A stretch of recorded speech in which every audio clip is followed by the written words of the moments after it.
Hello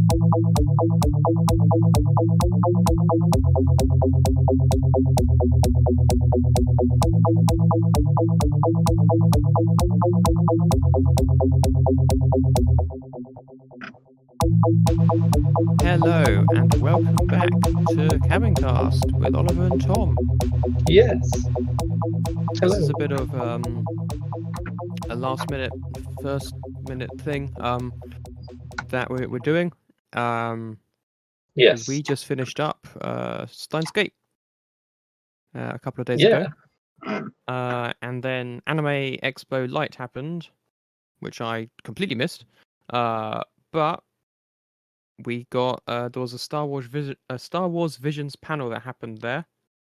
Yeah. And then there was a short, quick look thing released onto a special look about Stars Visions on like YouTube. So it's going to go through that because Stars Visions is the reason that we did Steins Gate pretty much. Become more than that now, but yeah, that's kind of why we did it in the first place. So we're going to watch this, and then we're going to go through an article about 20 things that were learned from the Stars Visions panel. I'm just going to discuss it and stuff. So no idea how long it'll be, or how much we'll have to discuss, but yeah. Let's have a look. Let's go. So it's the Star Wars Vision special look Disney Plus from the Star Wars YouTube channel. 3 minutes, 2 seconds. And we are starting in 3, 2, 1, now. Ooh.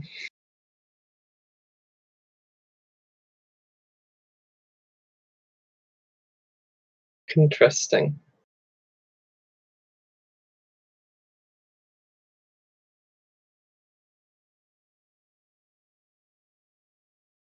Mm.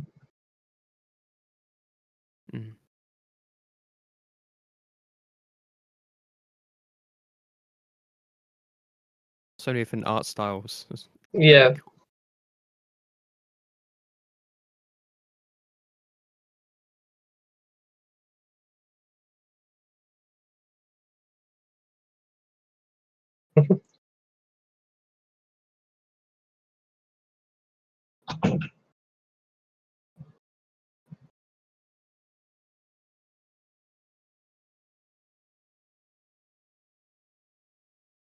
Ooh.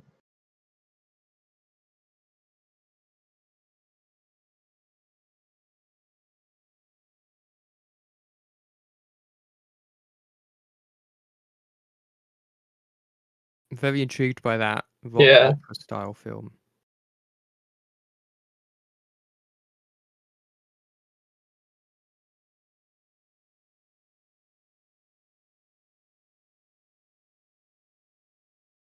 Ooh. Some really cool ideas.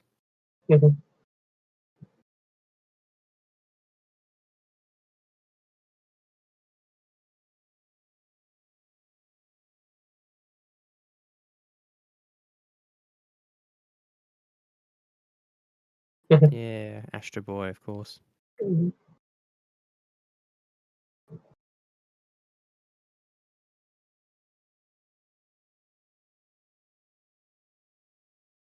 Yeah, very non-human.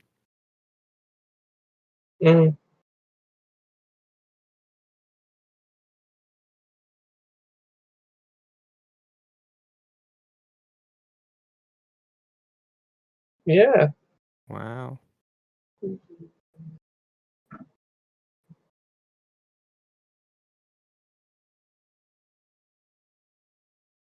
Boba Fett? It's Boba Fett there. Yeah.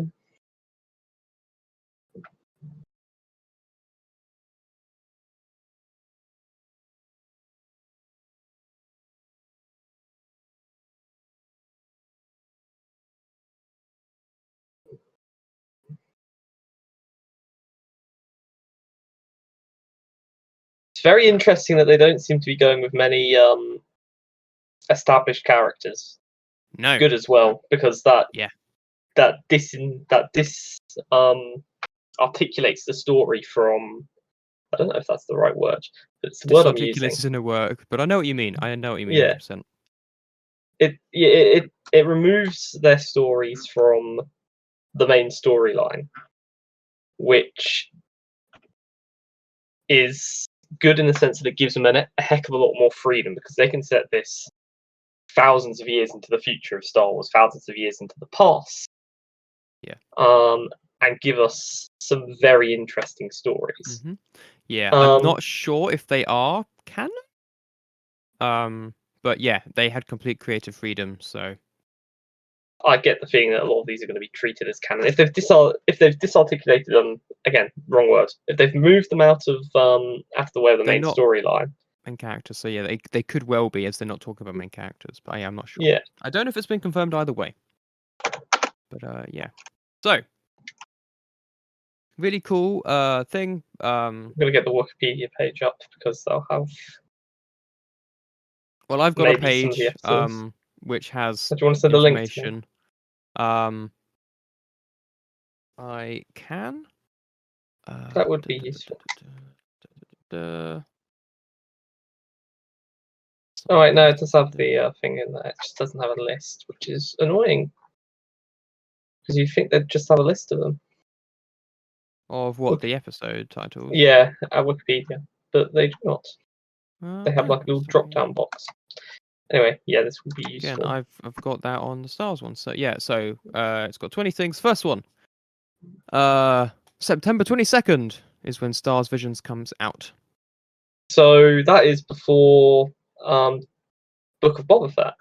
Before Book of Boba Fett, about a month after Bad Batch wraps. Okay, so that's our that's what we're hopping onto then with the Friday slot. I don't We've got know to find if something to do in between that. Yeah, I don't know if it says it as one of these, so I'll just say it separately. I believe they are releasing these as they are all independent, all at once. Ooh. Well, Which, we'll just treat it as like a type of thing. We'll do like two. We'll see how we go with them, I guess. We'll see how long they are. See how long we need to like drag them out for recording as well, I suppose. Yeah, exactly. So number 2, Stars Vision storytelling didn't have to fit in the timeline. In developing the series, Lucasfilm made the decision to let creators tell the stories they wanted to tell, whether they featured established or original characters, without a need to tie into the larger chronology. We really wanted to give these creators a wide creative berth to explore all the imaginative potential of the Star Wars galaxy. The right way to go with this. It's a similar sort of thing. The unique lens of anime, yeah. It's a similar sort of thing to what they did with like Halo Legends, where there was a lot of you tell the stories you want to do, and I think in Halo Legends there's only Chief is sort of a character in Origins Part 1 and Part 2. Is a character in the package and shows up in another one briefly. But the rest of them, like the what's it called? The flood focused one, the best episodes of that had Chief and most of the characters that were part of that series of the actual games absent. Yeah. So that's particularly for like an anthology type thing where they've got lots of different studios to come and just do their own stories. Yeah, it's good. Yeah, you got James Wah. I'm not sure how you pronounce his name. So goes on to say, we realized we wanted these to seem to be as authentic as possible to the studios and creators who are making them, made through their unique process in a medium they are such experts at. So the idea was, this is their vision, riffing off all the elements of the Star Wars galaxy that inspired them, hopefully to make a really incredible anthology series unlike anything we've seen before in the Star Wars galaxy. Which, yes, 100%. It is completely unique, this.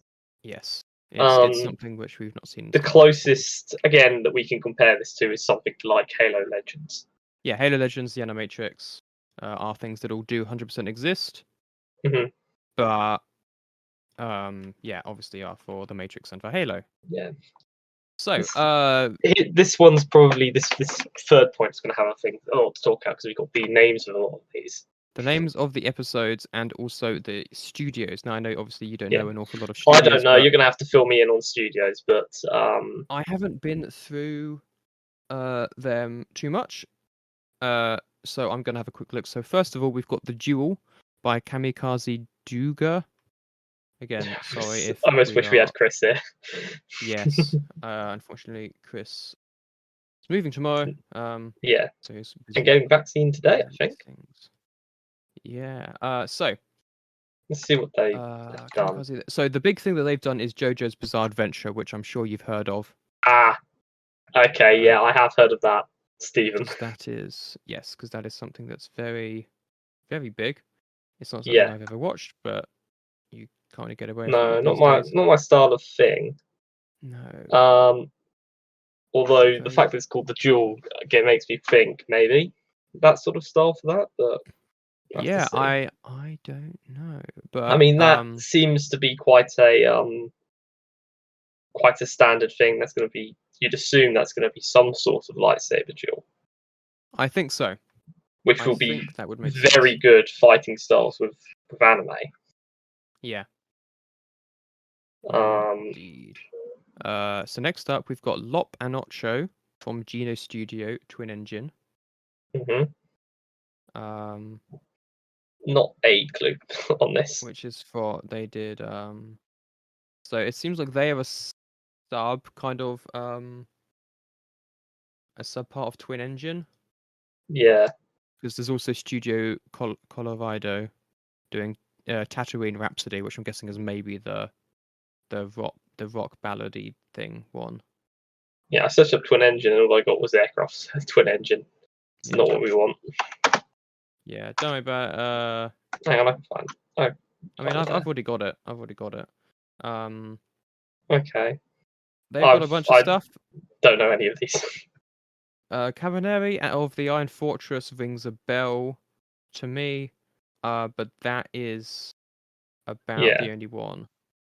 So those two are sort of mysteries. I assume Tatooine Rhapsody. I mean, that's a pretty That's got to be good the music-related one, I'm sure. That's got to be the music-related one. I mean, very similar title to Bohemian Rhapsody. Yes, indeed. So that's almost certainly the music one.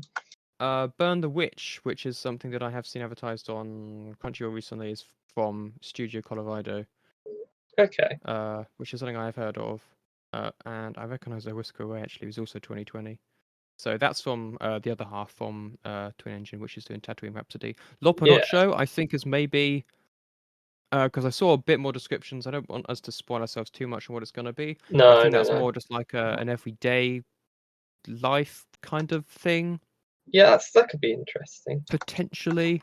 Now, Trigger. Trigger. Now, the twins is the one. Yeah, with the light side dark side twins. Yeah, that was something that they were discussing.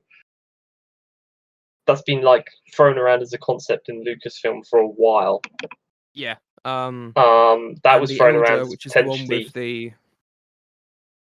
two Jedi and the two Jedi and the old apprentice, the old Sith potentially man, and it's that guy's last work apparently, which is pretty cool. Presumably, the Elder is going to be a classic again, sort of almost a similar Star Wars style duel with maybe a bit more going on. Quite possibly in that. And the twins sounds very much like that concept that we've seen repeated, because it was bounced around for episode 8. It was bounced around for episode 9. There's a thing kind of like it in KOTOR, isn't there?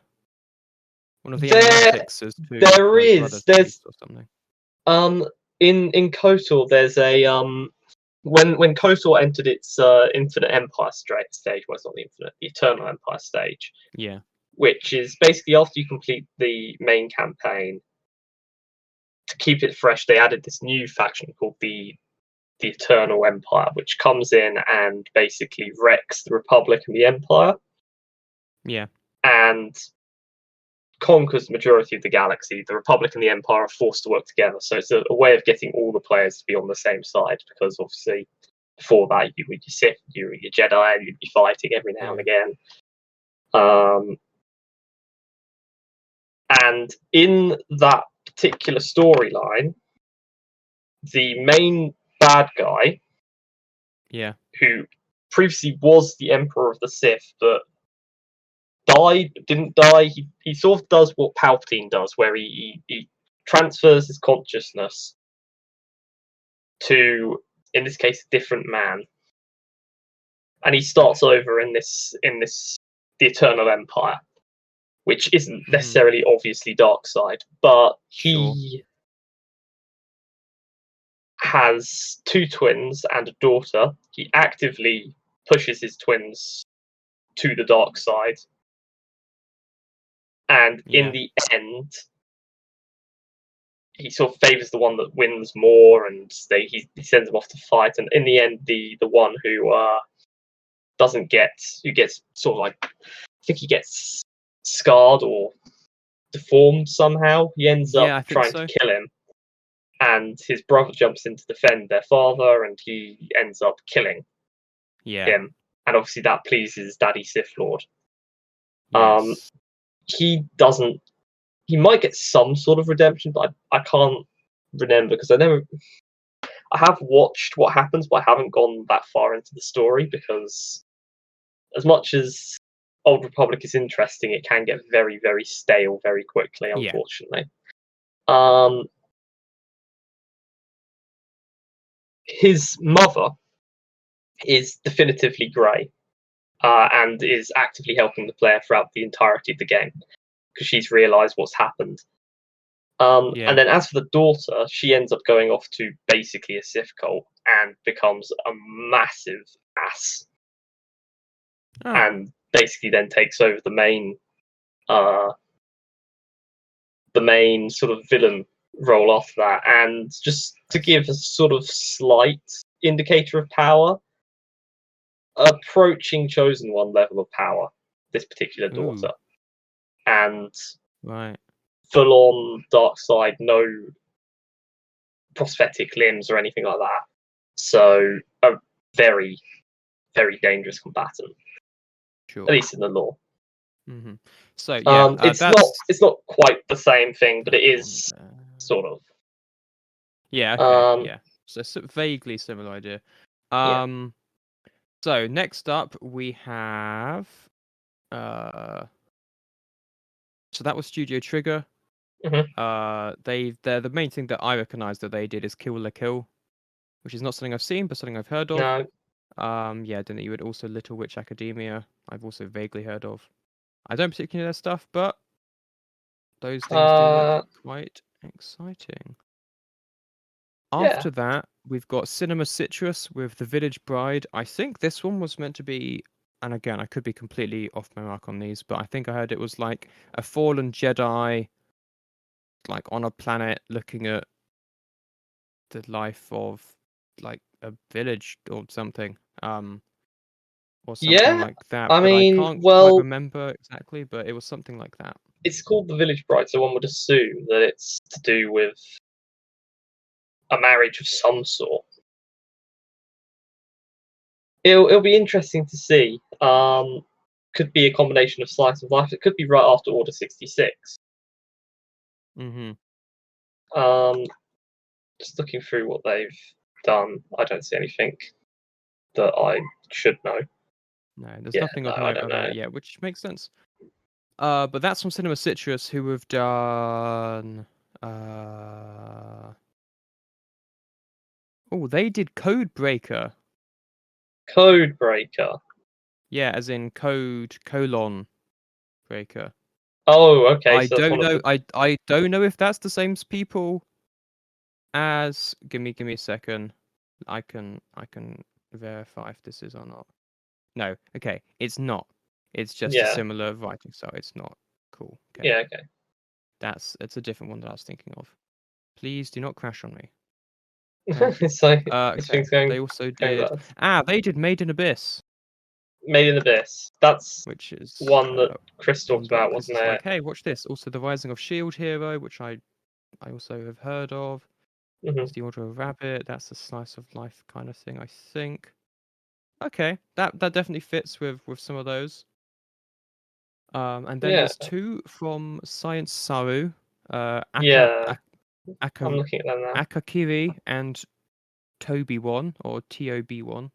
They seem to be. They seem to do something I mean, I don't know. Their animation style seems a bit different. Ride Your Wave, Flew Over the Wall, The Night Is Short, Walk On Girl. Yeah, not that's feature films. Animated series. Devilman Yeah, I don't know any of Crybaby. these. Uh, Some of them are like Japan Sinks. Space Dandy. Yeah, I don't know any of those. But I Produced think by Toby... Cartoon Network. They did Adventure Time, the food chain. Oh, interesting. Well, I do know Adventure Time, so yeah, but makes sense. obviously not the entire thing. They just did Adventure Time, No, the just food chain, that part which of it. is Yeah. the 7th episode of the 6th season, apparently. Interesting. Yeah, but no, I think Toby one is meant to be about a droid who wants to become a Jedi, I think. Nice. And I'm not sure about Apple TV. No. And then finally... Production IG. Production IG, The Ninth Jedi. They did Ghost in the Shell, which I'm sure you've heard of. Yeah, I have heard of that. That was the one that there was a movie that everyone was hyped for, and then it didn't meet expectations. I don't think. I think so. Yes, I have not seen it, but yeah, they do all the original Ghost in the Shell stuff. Unless it is, I think it's from a manga. I don't know Ghost in the Shell well enough. Also Haikyuu, which is an anime about, I think it's volleyball. But it's supposed to actually be very good. It did Steins Gate actually. Damn. And Noblesse, which was done with Crunchyroll, and I've seen part of it, and it's kind of cool. Steins Gate was not one of these people who would have. That's White Fox. Yes. White Fox. Are they going to do South Reach? Oh, yes, they have. Yeah. But yeah, that's the Robotics Notes. Which is one of the people who did this. Yeah. So Robotics Notes was done by Production IG. Okay. We've not watched that, but that's the same. Okay, that's interesting. Okay. That's interesting. You've got a concept that's shown in how 2 shorts have the same visual aesthetics or telling the same story. What's really exciting, no 2 shorts have the same visual aesthetics or telling the same story. That's what it says. What's really exciting is how unique and special each one of these shorts are. Each studio has different styles and tones. Yes. Very much. Which is cool. So yeah, exciting stuff there. Very exciting stuff. Again, a lot of these have my interest. Yeah. We shall see. So next one. Number 4. Yeah, for Lucasfilm, Star Wars Visions was a long time coming. Several panelists expressed their fandom for anime while also noting the influence that Japanese culture has had on Star Wars since the beginning. Very true. The combination of Star Wars and anime is something that I've really wanted to do for a long time, said Justin Leach. And Walt concurred. Anime has influenced us in a huge way, he said. We're all fans. Yep. Again, it was, while the more realistic and some of the more like overt stuff is uniquely Western about Star Wars, a lot of the undercurrent regarding the Force to Jedi, that's all Eastern based. That's all Eastern stuff, and a lot of the spaghetti Western stuff comes from Kurosawa films before it. So yeah. And a lot of and again, even George Lucas, I think he went back and there's a specific Japanese film that is strikingly similar to some of the plot points of Star Wars. Not exactly the same, but it is very similar. I think so. Okay, number 5. It wasn't a prerequisite, but the creators behind the Star Wars Vision shorts are all Star Wars fans. I mean, sure, each one of the studios jumped right in. Jackie Lopez said they were huge Star Wars fans. It was very easy for them to jump in and do what they wanted with their universe. Yeah, exactly. Cool, and for sure. It's very good that they have. See, this is a big issue that I had with what they suggested they were going to do with Star Wars, The High Republic. When they said they were doing Star Wars: The High Republic, they said, okay, we're going to produce a bunch of books. They controlled a lot more of the actual process of that, and I personally felt that was going to limit people's creativeness. When what they needed for the High Republic was to just sort of go a bit wild. Star Wars is so large that and I think I've said this at the start, that if you want to do a story, you can fit it in somewhere. Yeah. And you It's need more very better little. to let people do what they want to Yeah, start with, and then if they need to turn it back after, then yeah. try I and take mean, control everyone's they're point of view trying then. to not end up like George Lucas, because George Lucas lost control of the Yeah, EU fairly early on. exactly. Um, Which is and fair there's enough. series like even some of the best series in the group, like the Thrawn trilogy, George didn't necessarily enjoy. Yeah. And you know, obviously they want to keep control of it somewhat, but I think keeping a tight lip on the stuff that you've got going on in the sort of main timeline is fair enough. But Mm-hmm. if you're going to do something where, particularly when you're bringing in animators from a different company with completely different ways of doing it, it's sometimes just better just to give them what they want to do. Say, here's the universe, pick a story, pick a theme, do what you want. Yeah. And even with collaborators and book writers in America, I'd suggest that's a better idea. Particularly when you're trying to create a new section of the Star Wars universe, the High Republic. There's no pre-established lore for that era in Yeah. canon. So why control what the writers are doing? Why not just let them naturally work together to produce a coherent storyline and then fit their books in with different unique takes for each book? Mm-hmm. But I think this is a positive step, basically. Yeah.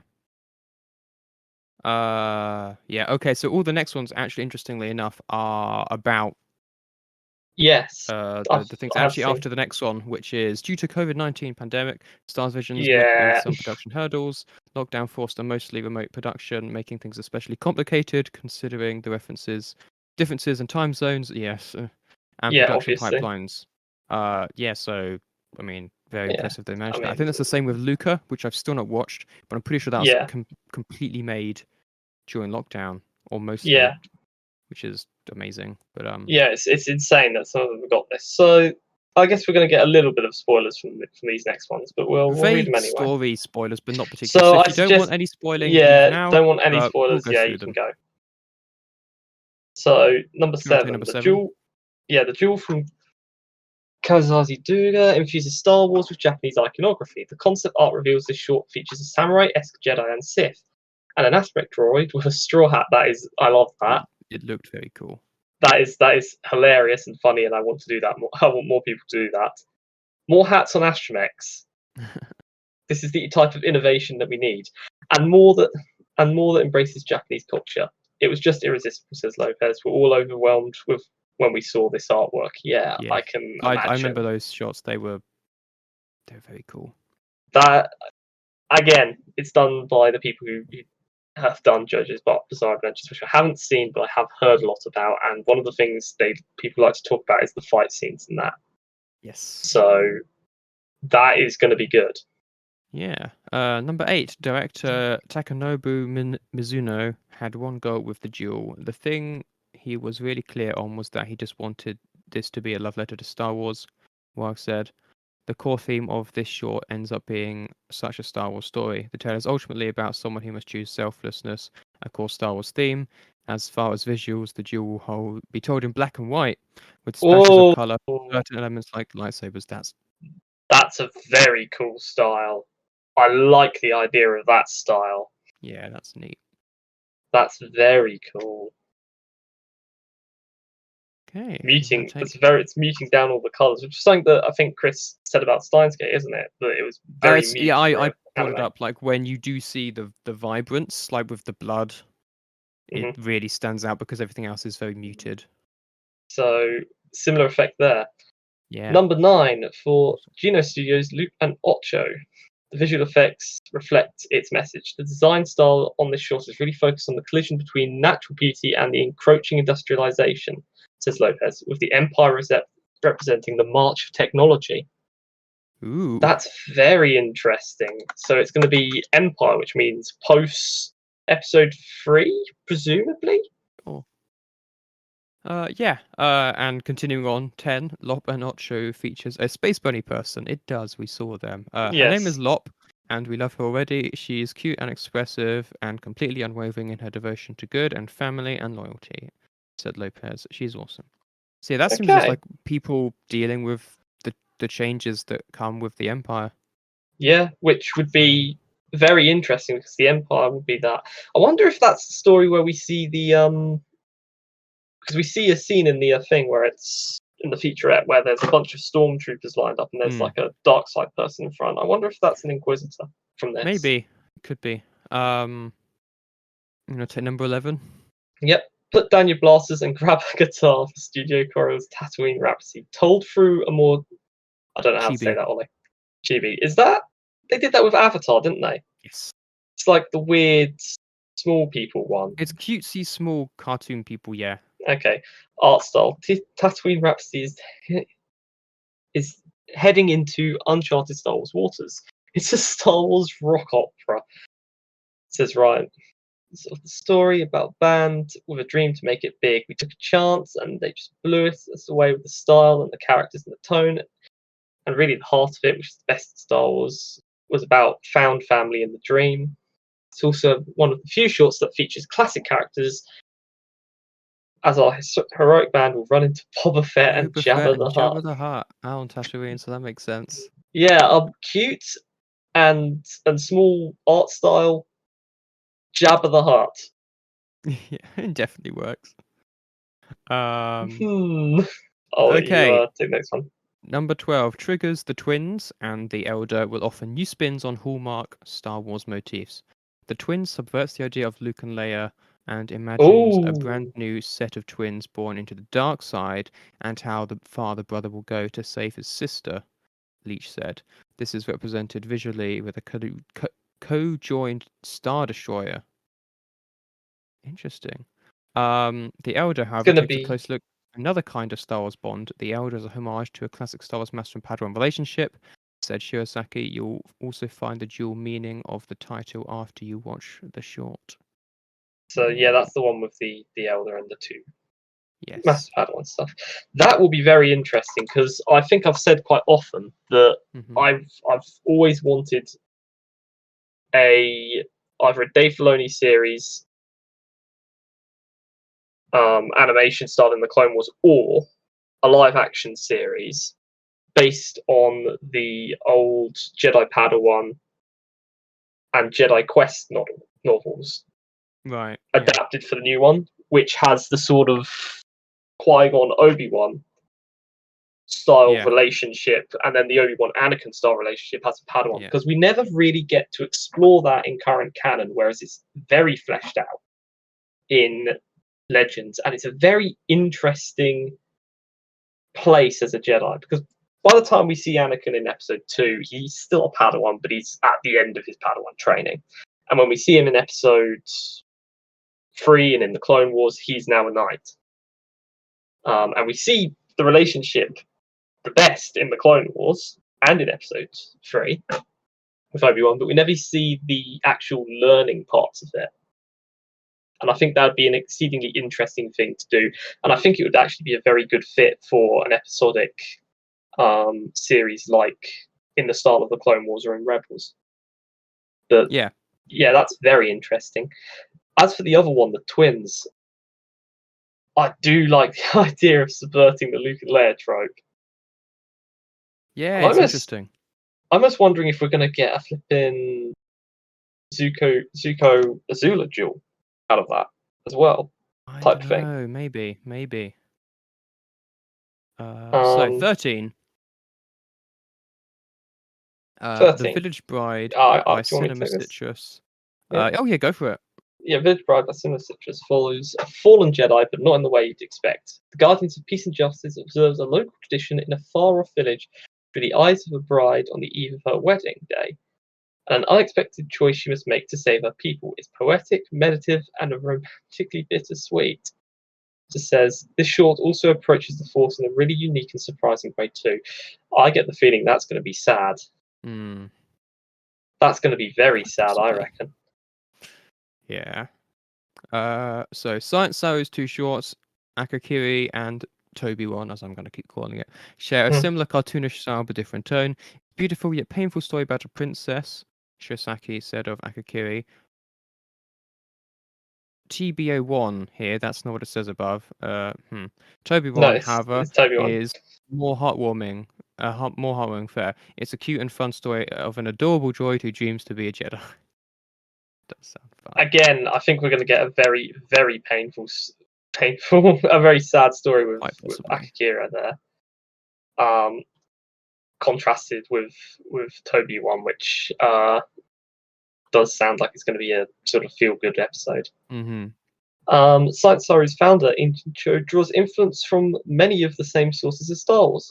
I think it's really interesting to see how the East and the West influence each other, and there's a cycle of creativity that goes back and forth. Leach says it's interesting to see her take on the classic Akira Kurosawa melded with the Star Wars mythology, and then take her own Science Saru expression and put it all into the mix. It looks really great.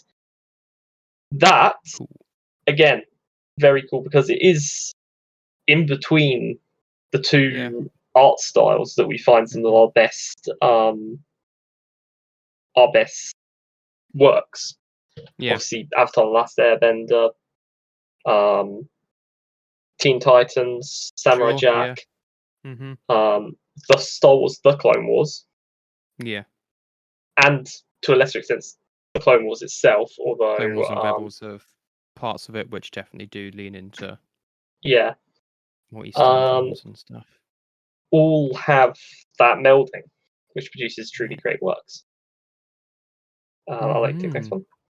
Astro Boy fans, keep your ears open. The sound design of the classic anime series is lending his talents to Akakiri. That's neat. I've not seen any of the classic Astro Boy, but I obviously know Astro Boy is. I saw the film that I saw the film. Released. Yeah, that was good. Fun, but I've not seen the show. Yeah, but good music's always good, so can't complain there.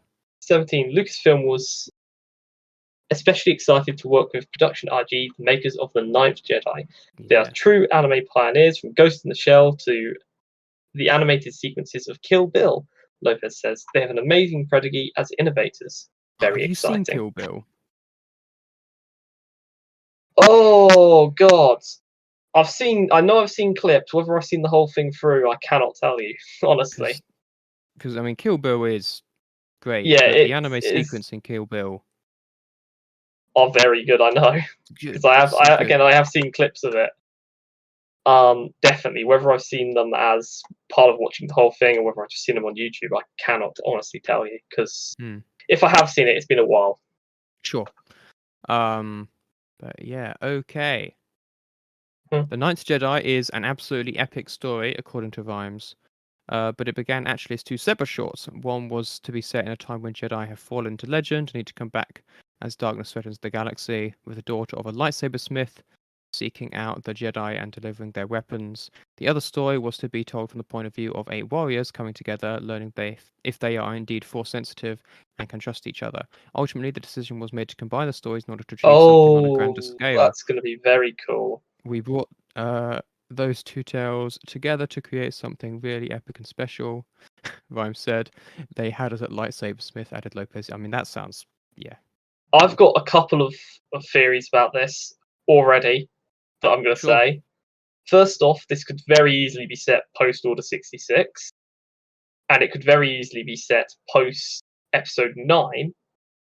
But what is really interesting me is I wonder if they're going to try and set this far in the past and do it based off the Great Jedi Purge that occurred in between KOTOR 1 and KOTOR 2.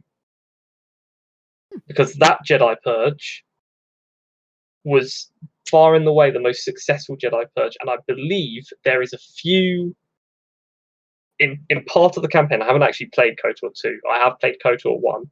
Yeah. But I have also seen Let's Plays for KOTOR 2. In part of the story, you are one of the last Jedi, and you're bringing together other Jedi. And this, I don't know, it just reminds me of that. Mm-hmm. That's a very good place to be taking inspiration from, if that is what they're doing. Yeah, I don't know if they'll actually. No, I don't think they'd. I do not think they'd tell you they'd where actually things do it. were, but yeah, still. but it would be very interesting if I want to see the progress and where it sort of fits into the storyline. If these are all storyline type stuff. Yeah. Anyway, Number 19. Number 19. While all the shorts have an original score, there is something extra special about the music for The Ninth Jedi. The score was recorded at the Munza Kazarali Sympathy Hall, an acclaimed and modern venue. Very More nice. good music. More good music. And then there's the last one there. Yes, that's a symphony hall in Japan. Mhm. Which is it's pretty cool. And yes, the final one, number 20.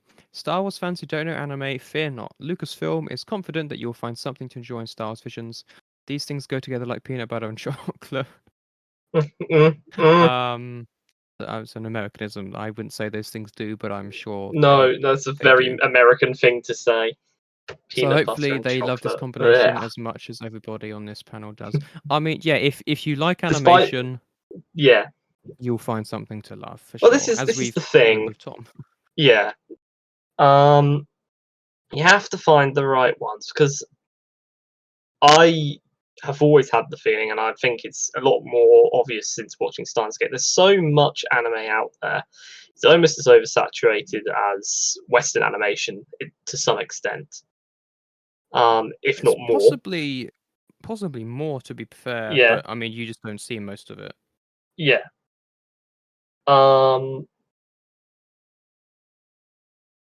That there is generally something for everyone, everywhere. Yeah. And I mean, there is a certain like image that gets displayed, particularly in the West, for certain people who like anime. I know for a fact my mum is well aware of that certain image, because when I said, "Oh, you're watching this thing called Steins Gate," oh, what's that? It's like, "Oh, it's an anime." And she's like, "I don't like anime." And it's because of that particular image that sometimes is exuded in the West of just weirdness when it comes to related to certain animes. Mm-hmm. Not all of them are like that. And a great deal of them aren't. But not all of them. There's little bits and pieces there where the humor and the jokes aren't gonna translate that well, but jokes aren't going to translate that well, or because of the cultural disconnect, it's this way. And I really think it's a lot less to do with how the animes actually present themselves, and more with how some of the fans in the West present themselves, because you hear these stories about people who are like, really into anime, and they've got body pillows, and it's all they talk about, and that sort of stuff. I also heard a story. This was on YouTube. I heard a story about a bounty hunter, basically, who went to someone's house, and the kid in there was a fan of anime, whatever, and he was there. Also, I find it amazing that bounty hunters are actually just a thing in the United States. Yep, insane. They exist. But he was there because he was debt collecting, basically. Yeah. The kids hadn't paid his bail.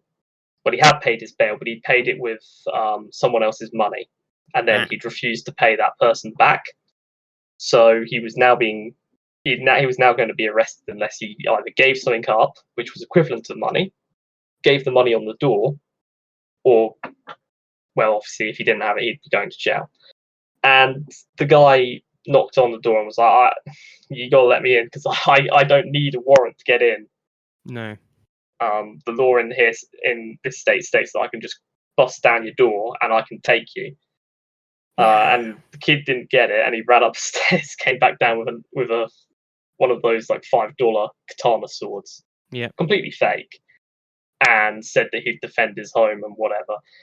Didn't work out, because obviously the guy busted the door down with a shotgun, and then he ran back up into his room, and he followed him, and up there it was just disgusting, like basement level type stuff. And obviously I'm not saying that every person who likes anime is like that, because to the contrary, the majority of them are not. However, there is a very visualized, and I'd argue over sensationalized by the media, A lot of that isn't anime. Exactly. A lot of It that isn't. goes by another name that I'm not going to say on our Yeah. podcast. Yes, exactly. It's but it's lumped in with that, and that's in certain circles, particularly older people in the West, has led to those types of anime, basically the whole of anime having a bad name. Yes, I for believe sure. the exact thing my mum said to me was subliminal messaging, which was out of nowhere. Yeah, there's not any of. Yeah, no, there's Where's not. she got that from? I don't know. It's probably the same place where she got the idea that Germany is going to be a majority Muslim country in 50 years. Probably. I don't know where she gets these things from. Anyway, so yeah, no, I mean it's the same with like how, people who were into like, superhero comics, Star Wars to an extent even, or Yeah. like D&D, like a Well, I mean, couple of even Star decades Wars ago. fans, to some extent, now have a Well, Star Wars fans have a bad rap now, but yeah, that's more because of because of idiots. certain And idiots. But this is the unfortunate fact about it, because again, there is nothing that is going to be wrong about this. It's not going. You're not going to watch it, and it's just not going to. You're going to hate all of it because they're going to be so very different. Because the spectrum of the studios is so very different. yeah, They've all done very different things. A lot of them are very well accomplished studios. yeah, And as far as I can tell, and I suspect it probably will be confirmed when we actually do get to watching this, they all seem to be very into doing this. yeah. And that's all that really matters ultimately. And like I say, from my experience of my admittedly limited experience of anime, I've certainly have a few things which I take issue with For sure. for my personal things. Those of you who've watched our Steins Gate series will know exactly what I'm talking about.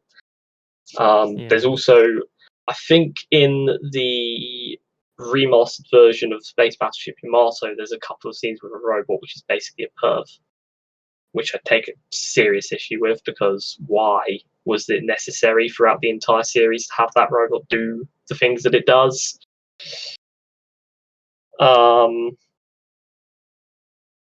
But excluding those parts, the stories are exceedingly good. Yeah. And my issues with that is less, oh, it ruins the entire experience, and more in the case of Steins Gate, I don't like that. I know it's a thing that happens in Japan, but I don't For sure. like it. And in the case of Space Battleship Yamato, it's something that I hate that they've done, but they've done it. And while it does detract slightly from the viewing compared to, particularly to the original, where there is no weird robots, Yeah. it's still overall a good series. Yeah. I mean, the thing to remember is, like, apart from obviously, the differences in humor and culture between the East and the West and all that kind of stuff, is also anime isn't like animated stuff until very recently, and even now kind of, is for kids in Yes, the UK, in America. yes, That's not yes. how it is. Yeah.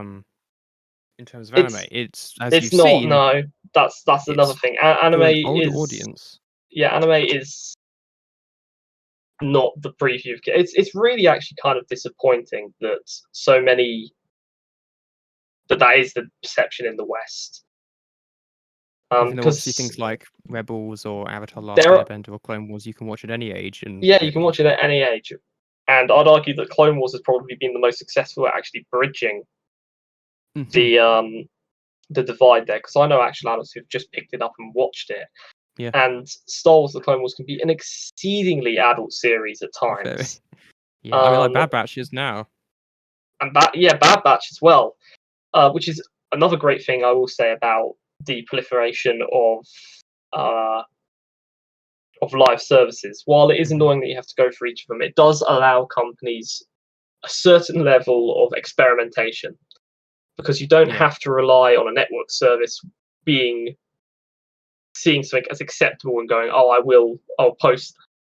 Because I think a lot of what has caused issues with that is the big drama horror networks on the TV in the West don't see that as being an economically viable investment. Whereas Disney, if they want to do it now and they want an adult story now they can just say, well, screw it, Disney Plus is a live feature. Parents will be able to, keep control of their own children. We can post what we want on there. So if we want to go really dark, and if we want to do something really serious, and if we want to do something adult, we can put it on there. And that's why stuff like Bad Batch is, I would argue, even more adult than Clone Wars at certain points. Oh, yeah, for sure. And it's another reason why this has probably been greenlit now, as opposed to a couple of years before. Because they've said, they've wanted to be doing this for a while. It probably wouldn't have reached a big audience in the West back then. Because of those restrictions. But now, with so many people watching Disney Plus, it will reach a larger audience. And they don't have to give two cares about what the various programs, whether they want to put it, say about it, or indeed the people who would take that animation, which would be Cartoon Network, Nickelodeon, that type of place. Well, because that's like Korra, again, we've not actually watched it yet, but most of Korra was released online. Yeah. Because it was too dark. They struck there, So they were like, well, I'm not going to release it on the channel. I mean, there is, I think I have read some stuff about it. Again, this was before you told me to stop that, because we're going to react to it. But I think there was some stuff saying that they delve deep into mental health issues, which again, Avatar trailblazing here, because I don't know any cartoon show that was talking about mental health back when Korra was being released. I'm not sure if you do. No.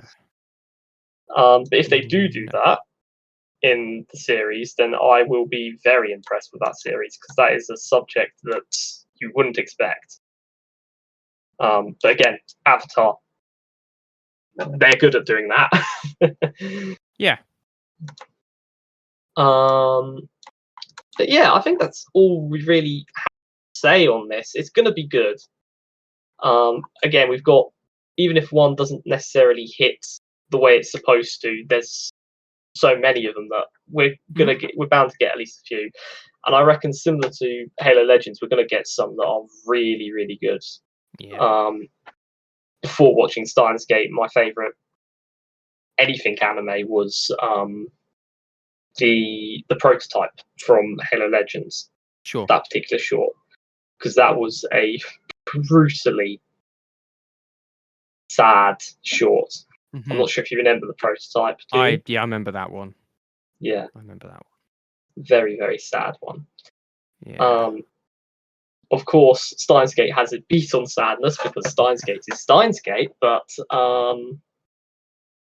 Steins Gate is one of the it's going to be it's going to be very interesting to see what ones of these get up into that. And again, I've got a very small experience with this type of stuff. So it's likely that at least one or two is going to make it into the top 3 at least. Don't think any of them are going to beat Steins Gate, because Steins Gate is a full series. Yes. True. Whereas these are going to be shorts. But you never know. There could be something absolutely blinding in one of these. It could be. But at this point, I think we've rambled enough. Yeah. I mean, the only other thing to really say was it's going to be interesting to see what Chris thinks of these when we actually get to doing this. I assume we're not going to give him any spoilers in regards to this and just let him go in blind. We will see. He can spoil it a little bit if he wants to, but no, we'll try and do this. We'll definitely do this with Chris, I imagine. We'll try and see if we can get Jacob and Jack, of course, as well.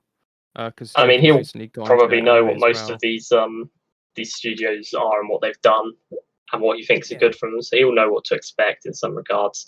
Yeah. It will be very, very entertaining, and it's now filled a nice gap for us because we were, I think, struggling. I mean, what's coming out Marvel-wise after Loki?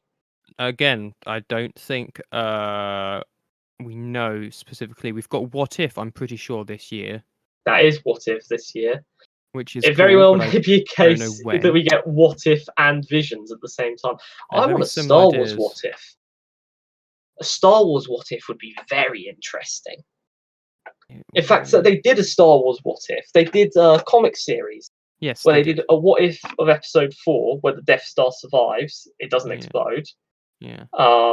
They did a What If of Episode 5, where Yeah. I cannot for the life of me remember what happens. And then they did a What If of Episode 6, which ended with Darth Vader surviving. And I believe Sure. in the What If Episode 4, Yoda flies the Death Star into Coruscant. That was the most notable thing I think that happened in that series.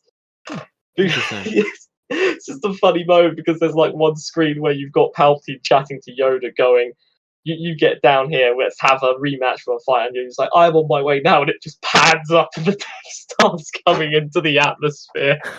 And it's just like, oh boy. Mass genocide of an entire planet because you are a Jedi Master who wants to end the Sith Lord aside. I think that's all we have to say. Yes, and with that, we will leave this one here. Very exciting to see. Very looking forward to. I'm trying to say what they do. And